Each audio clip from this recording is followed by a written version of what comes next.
Hello students, welcome to the selection classes. आज का जो हमारा टॉपिक है ये अगेन हम मॉडर्न हिस्ट्री का एक बहुत इंपॉर्टेंट टॉपिक कवर करने वाले हैं, जिसमें कि governor generals and viceroys of India जो हुए हैं उसका मैं आपको एक क्रोनोलॉजिकल ऑर्डर बताने वाली हूँ और साथ में ये बताने वाली हूँ कि किस गवर्नर जनरल या किस वाइसरॉय के कार्यकाल में क्या क्या इंपॉर्टेंट चीज़ें हुई थी। वो जितनी भी मैं इंपॉर्टेंट चीज़ें बताऊंगी उनका डिटेल में फिर हम बाद में डिस्कशन करेंगे आगे आने वाले वीडियोज़ में। जैसे कि फॉर एग्जांपल सब्सिडरी अलायंस मैंने ले लिया, मैंने पहले आपको उसके बारे में बता दिया। देन मैं आपसे क्वेश्चन कर सकती हूँ कि किस वायसरॉय या किस गवर्नर जनरल के कार्यकाल में सब्सिडरी अलायंस हुआ या कौन लेकर आया था। ठीक है, तो इस तरह के क्वेश्चंस आपको एग्जाम में भी देखने के लिए मिल जाते हैं, जहां पर आपको मैच द कॉलम करके भी मिलता है कि किसके कार्यकाल में क्या हुआ था। तो इसी के टर्म्स में सबसे पहले हम आज एक क्रोनोलॉजी पढ़ लेंगे और उन्होंने क्या क्या काम किया हम वो पढ़ लेंगे। देन उसके बाद उसका डिटेल जो है वो आगे आने वाली वीडियोस में हम पढ़ते चलेंगे। तो ये हम बोल सकते हैं कि governor general and viceroy of India का फर्स्ट सीरीज है, फर्स्ट पार्ट है। तो स्टार्ट करते हैं। जैसा कि आप सभी जानते हैं कि सबसे पहले गवर्नर जनरल ऑफ बंगाल हुआ करता था। कब से कब तक? 1773 से लेकर 1833 तक गवर्नर जनरल ऑफ बंगाल हुआ करता था। जैसे ही ईस्ट इंडिया कंपनी आई थी तो उसने इस पोस्ट का नाम गवर्नर ऑफ बंगाल रखा। देन उसके बाद यहाँ पर फर्स्ट गवर्नर ऑफ बंगाल कौन बने थे? तो आपको पता होना चाहिए, रॉबर्ट क्लाइव को बनाया गया था। जैसे कि आपको पता है कि बंगाल अपने आप में बहुत ज्यादा इंपॉर्टेंस रखता था, बहुत स्ट्रेटेजिकल इंपॉर्टेंस रखा करता था, जिस कारण से सारे डिसीजंस जो है वो गवर्नर ऑफ बंगाल ही लेता था। अदर प्रेसिडेंसीज की अगर हम बात करेंगे तो बॉम्बे और मद्रास को भी बनाया गया था, उनके भी गवर्नर होते थे। हाउएवर हम बंगाल के गवर्नर के बारे में ही ज्यादातर पढ़ते हैं। ठीक है, उसके बाद 1773 में आपने पढ़ा होगा रेगुलेटिंग एक्ट आया था।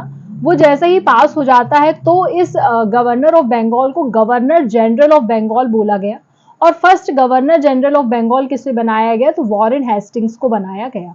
ये दोनों इंपॉर्टेंट टॉपिक्स हैं, याद रखेंगे आप लोग। ठीक है, तो यहाँ पर आपको याद रखना है गवर्नर जनरल ऑफ बंगाल बना दिया गया था और governor of Bombay and Madras governor general of Bengal के अधीन काम करने लगे थे। ठीक है, इसके बाद आता है term governor general of India का। जैसे ही गवर्नर जनरल ऑफ बंगाल का टर्म समाप्त होता है, यहाँ पर governor general of India terms आ जाता है, जो 1833 से 58 तक रहा है।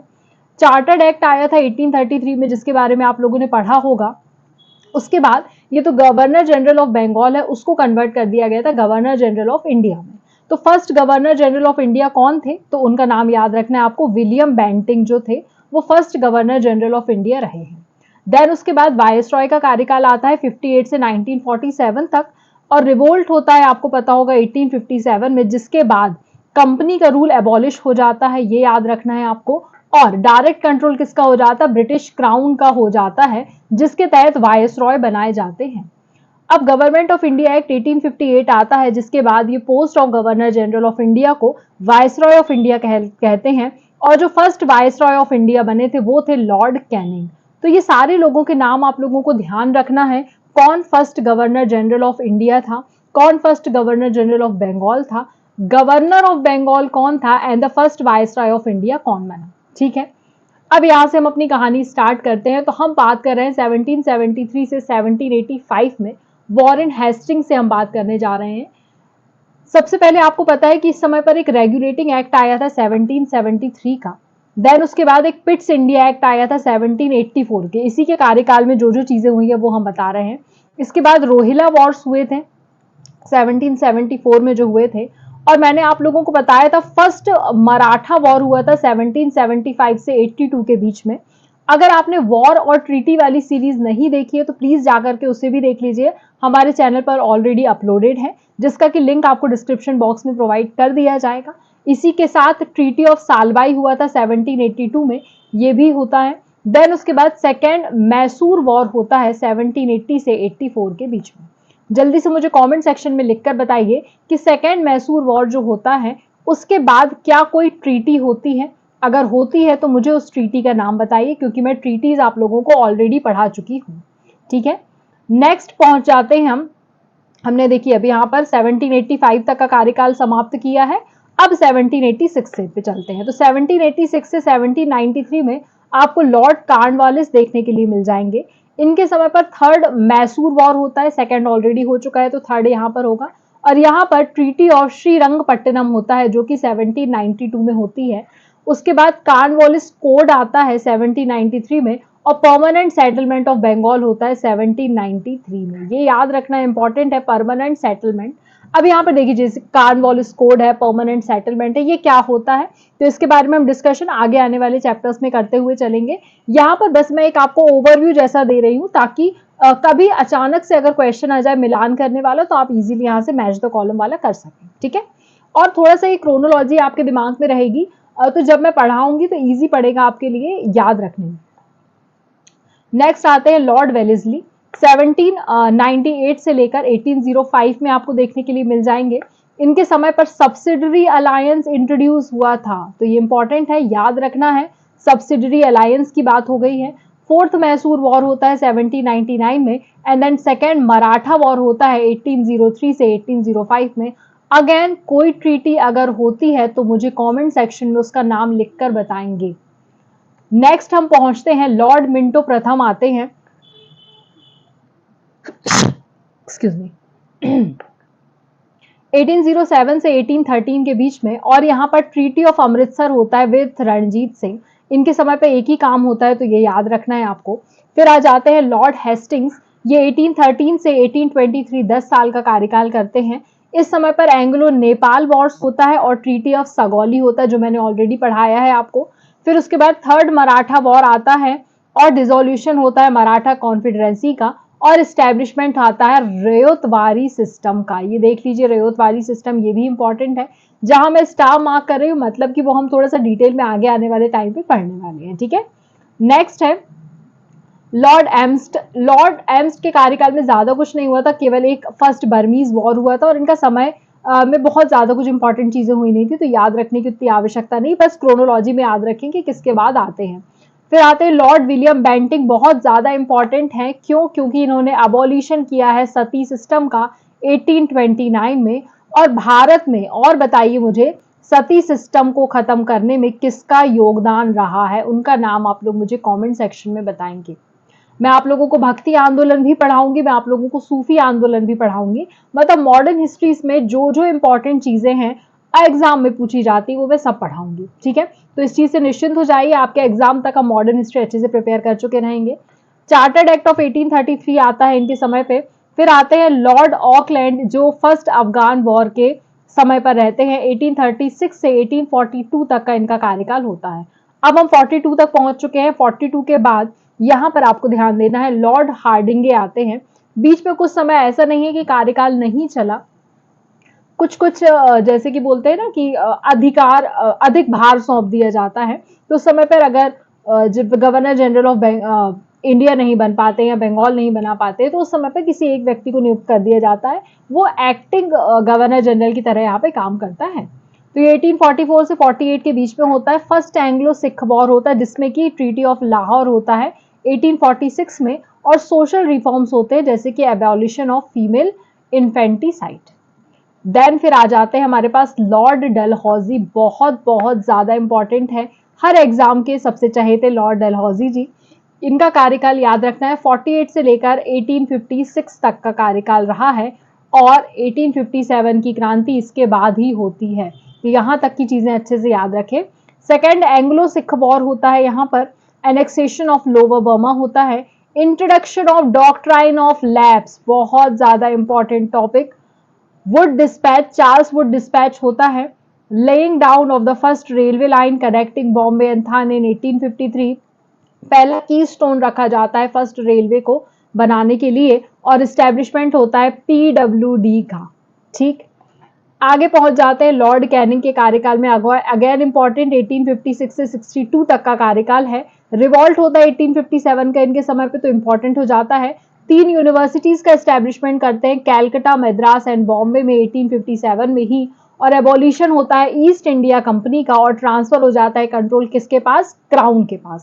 गवर्नमेंट ऑफ इंडिया एक्ट 1858 आता है, और इंडियन काउंसिल एक्ट 1861 इन्हीं के समय पर आता है। सारे एक्ट्स को भी मैं डिटेल में पढ़ाऊंगी कि किस एक्ट में कौन सी बात करी गई थी, क्योंकि पॉलिटी के पर्सपेक्टिव से वो इंपॉर्टेंट हो जाता है, और कहीं ना कहीं वो मॉडर्न हिस्ट्री का भी पार्ट है। फिर आ जाते हैं लॉर्ड जॉन लॉरेंस, जो कि 1864 से 1869 तक रहे हैं। भूटान वॉर होता है इनके समय पर, और हाई कोर्ट का एस्टेब्लिशमेंट होता है कैलकटा, बॉम्बे एंड मद्रास में 1865 में। देन फिर आ जाते हैं लॉर्ड लिटन, जो कि 1876 से 1818 तक रहे हैं, 1880 तक। वर्नाकुलर प्रेस एक्ट आता है, प्रेस को यहाँ पे कुछ हमने प्रोवाइड करी थी, कहना चाहिए कि कुछ सिक्योरिटी वगैरह प्रोवाइड करी थी, कुछ स्वतंत्रता प्रोवाइड करने की कोशिश करी थी 1878 में। आर्म्स एक्ट आता है 1878 पे, सेकेंड अफगान वॉर होता है, क्वीन विक्टोरिया ने केसर हिंद की उपाधि हासिल करी थी, ये याद रखना है। किसके कार्यकाल में? लॉर्ड रिटन के कार्यकाल में, लिटन सॉरी। फिर आ जाते हैं लॉर्ड रिपन। रिपन के बारे में आपको अगर थोड़ा बहुत याद हो तो मैंने आपको लोकल सेल्फ गवर्नमेंट में पढ़ाया था, तो ये लोकल सेल्फ गवर्नमेंट इन्हीं का दिया हुआ है 1882 में। इसके बाद इन्होंने रिपेल कर दिया था वर्नाकुलर प्रेस एक्ट और फर्स्ट फैक्ट्री एक्ट लेकर आए थे। यहाँ से थोड़े अच्छे काम होने स्टार्ट हो जाएंगे। इल्बर्ट बिल आता है जो कंट्रोवर्शियल रहता है, और हंटर कमीशन बनाते हैं, किस चीज के लिए? एजुकेशन के लिए। ये आप लोगों को ध्यान रखना है। देन फिर आते हैं लॉर्ड डफरिन, 1884 से 1888 तक थर्ड बर्मीज वॉर होता है, और इंडियन नेशनल कांग्रेस का एस्टेब्लिशमेंट होता है 1885 में। जल्दी से बताइए फर्स्ट चेयरमैन कौन थे? First chairman of Indian national Congress कौन बने? देन आते हैं लॉर्ड लैंसडाउन। लॉर्ड लैंसडाउन जो है ये 1888 से 1894 के बीच में रहते हैं। इनके समय में भी एक फैक्ट्री एक्ट आता है, इंडियन काउंसिल एक्ट 1892 आता है, और setting up of Durand commission. Durand commission याद रखना है आपको, इसका सेटिंग हुआ था। देन फिर आता है लॉर्ड कर्जन। कर्जन भी अपने आप में इंपॉर्टेंस रखते हैं, इन्होंने बहुत सारे बदलाव किए हैं, और लॉर्ड कर्जन को ही बंगाल के विभाजन का प्रतीक माना जाता है, क्योंकि पार्टीशन ऑफ बंगाल 1905 में इन्हीं के समय पर होता है। इन्होंने पुलिस कमीशन का अपॉइंटमेंट किया था। हमारे जो पुलिस सर्विसेज चल रही है आज भी लॉर्ड कर्जन की ही देन है। यूनिवर्सिटी कमीशन बना था जिसको हम आज यूजीसी कहते हैं, यूनिवर्सिटी ग्रांट कमीशन हो गया है अब। देन उसके बाद इंडियन यूनिवर्सिटीज एक्ट, तो इन्होंने कुछ अच्छे काम करे हैं। देन फिर आ जाते हैं लॉर्ड मिंटो द्वितीय, 1905 से 1910 तक। इनके समय पर आपको स्वदेशी मूवमेंट देखने के लिए मिलेगा, सूरत स्प्लिट ऑफ कांग्रेस, गरम दल नरम दल वाला, establishment of a Muslim league का बन जाना, और Morley Minto reform most important. Next आते हैं लॉर्ड हार्डिंगे द्वितीय, 1910 से 1916 के बीच में। Annulment of partition of Bengal, transfer of capital from Calcutta to Delhi. Delhi कब ट्रांसफर हुआ है, किसके कार्यकाल में? तो लॉर्ड हार्डिंगे द्वितीय के कार्यकाल में हुआ था। देन उसके बाद establishment of a Hindu Mahasabha का इस्टेब्लिशमेंट होता है। नेक्स्ट पहुंचते हैं हम लॉर्ड चैम्सफोर्ड की तरफ, 1916 से 1921 का कार्यकाल रहा है। अगेन इनके समय पे भी बहुत सारी चीजें हुई हैं, जैसे कि लखनऊ पैक्ट होता है, चंपारण सत्याग्रह होता है, मॉन्टेग्यू ऑगस्ट डिक्लेरेशन आता है, गवर्नमेंट ऑफ इंडिया एक्ट 1990 जो अपने आप में इंपॉर्टेंस रखता है, रोलेक्ट एक्ट आता है, जलियांवाला बाग मैसेकर इन्हीं के समय पर होता है, और नॉन कोऑपरेशन और खिलाफत मूवमेंट्स लॉन्च होते हैं। Next we have Lord Reading, 1921 से 1926 तक होते हैं। इनके समय पे चौरा चौरी इंसिडेंट होता है, और नॉन कोऑपरेशन मूवमेंट का विड्रॉल कर लेते हैं महात्मा गांधी, और स्वराज पार्टी का यहाँ पर इस्टेब्लिशमेंट होता है। साथ ही साथ काकोरी ट्रेन रॉबरी 1925 में होती है। ईयर याद रखेंगे सारे। लॉर्ड इरविन आते हैं, जो कि जिनके समय पर याद रखना है, साइमन कमीशन आता है। उसके बाद यहाँ पर बटलर इंडिया स्टेट कमीशन बनता है, नेहरू रिपोर्ट आती है, बहुत इंपॉर्टेंट है। उसके बाद दीपावली का डिक्लेरेशन किया जाता है। यहाँ पर कांग्रेस का पूर्ण स्वराज रेजोल्यूशन 1929 में आता है। फर्स्ट राउंड टेबल कॉन्फ्रेंस होती है 1930 में, और गांधी इरविन पैक्ट होता है 1931 में। सिविल डिसोबीडियंस मूवमेंट स्टार्ट होता है 1930 में। बहुत इंपॉर्टेंट डेट्स हैं, याद रखते चलेंगे। लॉर्ड विलिंगटन आते हैं, जो कि 1931 से 36 तक रहते हैं। Communal awards, Poona pact, second and third round table conference and government of India act 1935 इन्हीं के कार्यकाल में आता है। Then we have Lord Linlith, इनके समय पर रेजिग्नेशन दे देते हैं कांग्रेस के ministers after the outbreak of second world war. यहाँ पर त्रिपुरी क्राइसिस होता है, and formation of forward bloc की स्थापना सुभाष चंद्र बोस द्वारा की जाती है। लाहौर रेजोल्यूशन लेता है मुस्लिम लीग।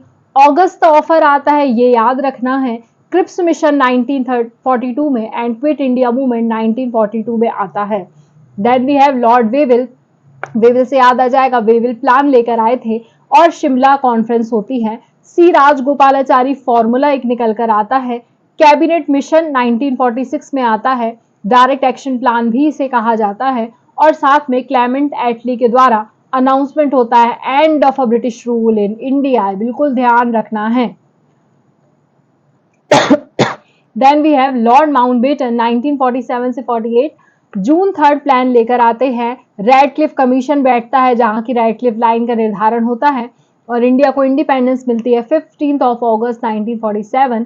देन वी हैव चक्रवर्ती राजगोपालाचारी, इनका नाम भूलना नहीं है, 48 से लेकर 50 तक रहते हैं। Last governor general of India रहते हैं before the office was permanently abolished in 1950। फिर ये ऑफिस 1950 में खत्म कर दिया जाता है। तो देखिए यहाँ पर मैंने आपको सारे कुछ अभी डिटेल में नहीं बताया, लेकिन फिर भी किस किस के कार्यकाल में कौन कौन सी मेन चीजें हुई है वो मैंने आपको पढ़ा दिया है। इसको एक बार अच्छे से गो थ्रू कर लीजिए ताकि आगे आने वाले लेक्चर्स में जब भी मैं क्वेश्चंस पूछूं तो आप मुझे कमेंट करके बताएं कि हाँ मैम आपने ये पढ़ाया था और इसके अंतर्गत ये सारी चीजें आती हैं। ठीक है, तो इन्हीं को फिर हम आगे कंटिन्यू करते चलेंगे, हर एक के बारे में थोड़ा सा हम डिटेल में पढ़ते हुए चलेंगे ताकि सारे गवर्नर जनरल्स भी कंप्लीट हो जाएं और अंदर डिटेल में जितना भी हमको मॉडर्न हिस्ट्री पढ़ना है वो भी हमारा इसी में पूरा कवर अप हो जाएगा। इसके अतिरिक्त जो भी जैसे कि सूफी मूवमेंट है, भक्ति आंदोलन है और जो भी चीजें हैं अतिरिक्त इसके अलावा वो भी मैं आपको एडिशनल में पढ़ा दूंगी।